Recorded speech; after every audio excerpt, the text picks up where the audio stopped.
എല്ലാ കൂട്ടുകാർക്കും പുതിയൊരു വീഡിയോയിലേക്ക് സ്വാഗതം. ഇന്ന് നമ്മൾ വന്നിരിക്കുന്നത് മൂന്നാർ യാത്രയുടെ പാർട്ട് 2 വിശേഷങ്ങളുമായിട്ടാണ്. ഒരു 100 ലൈക്ക് കിട്ടുവാണെങ്കിൽ അടുത്ത സ്ഥലത്ത് പോകുന്നത് അങ്ങനെ വീഡിയോ ഇടുന്നതായിരിക്കും പറഞ്ഞു. അതിനെന്താ പറയുന്നത്? Like target. ഓ, അത് ശരി. വളരെ കുറഞ്ഞ ബജറ്റിൽ മൂന്നാർ എക്സ്പ്ലോർ ചെയ്യാൻ ആഗ്രഹിക്കുന്നവരാണോ നിങ്ങൾ എങ്കിൽ ഈ വീഡിയോ നിങ്ങൾക്കുള്ളതാണ്. ഞങ്ങൾ രാവിലെ തന്നെ റെഡിയായി ചൂട് ചായയൊക്കെ കുടിച്ച് നല്ല തണുപ്പായിരുന്നു കേട്ടോ. നൈറ്റ് ഈ ഒരു രക്ഷയില്ലാത്ത തണുപ്പായിരുന്നു. മൂന്നാറ് വന്നിട്ട് തണുപ്പ് കുറ്റം പറയാൻ പറ്റില്ലല്ലോ. കുറച്ച് നേരം ഞങ്ങൾ വെയിലൊക്കെ കൊണ്ട് അവിടെ നിൽക്കുമായിരുന്നു കേട്ടോ. പക്ഷേ വെയിലിന് പോലും നല്ല തണുപ്പ്. എൻ്റെ ആഷിൻ്റെ ഭാഷയിൽ പറയുവാണെങ്കിൽ.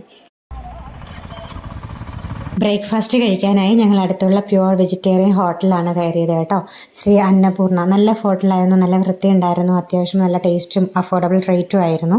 KSRTC സ്റ്റാൻഡിൽ നിന്ന് നമുക്ക് യാത്രാ സൗകര്യം അവൈലബിൾ ആണ് കേട്ടോ. രാവിലെ 9 മണിക്ക് ബസ് സ്റ്റാർട്ട് ചെയ്താൽ വൈകുന്നേരം 5 മണിയാകുമ്പോൾ യാത്ര അവസാനിക്കും. KSRTC ബസ് വഴി പോകുകയാണെന്നുണ്ടെങ്കിൽ നമുക്ക് എൻട്രി ഫീസ് ഫ്രീ ആണ് കേട്ടോ. ടിക്കറ്റ് ഫെയർ വന്നിട്ട് 300 രൂപയാണ്. Signal point, Lockhart photo point, gap road view, Malaikallan cave, Periyakanal waterfalls, orange plant, Anayirangal dam, spice farm visit, Chathurangappara.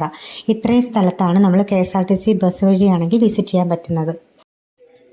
ഇനി കുറച്ച് റിഫ്രഷിങ് ആകാം അല്ലേ. ഞങ്ങൾ മറയൂർ വന്നിട്ട് ഒരു ജ്യൂസൊക്കെ കുടിക്കാനായിട്ട് കയറി. കുറച്ച് സ്നാക്സും കാര്യങ്ങളും ഒക്കെ പൊതിഞ്ഞെടുത്തിട്ടുണ്ടായിരുന്നു. ആഷിന് ഇടയ്ക്കിടയ്ക്ക് വിശപ്പിൻ്റെ അസുഖമുള്ളതാണ് കേട്ടോ. അപ്പോൾ അതൊക്കെ അവനെ ഒന്ന് പറ്റിക്കണ്ടേ. മറയൂരിൽ നിന്നും കൃത്യം 14 കിലോമീറ്ററാണ് കാന്തല്ലൂർ വരെയുള്ള ദൂരം കേട്ടോ. നല്ല പ്ലേസാണ്, വളരെ ബ്യൂട്ടിഫുൾ ആയിട്ടുള്ള പ്ലേസാണ്. പക്ഷേ നല്ല ഹെയർ പിൻ വളവുകളും ഉണ്ട്. നമുക്ക് കണ്ടാൽ കുറച്ച് പേടിയാവും കേട്ടോ. അടുത്തതായിട്ട് ഞങ്ങൾ ചെന്നത് സിപ്പ് ലൈൻ സോണിലേക്കാണ് കേട്ടോ.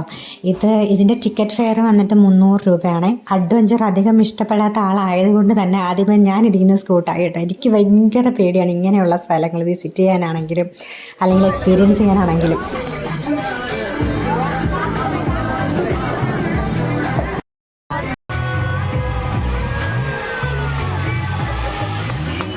ബാക്കിയുള്ള വിശേഷങ്ങളുമായി നമുക്ക് നെക്സ്റ്റ് വീഡിയോയിൽ കാണാം. Tata bye bye.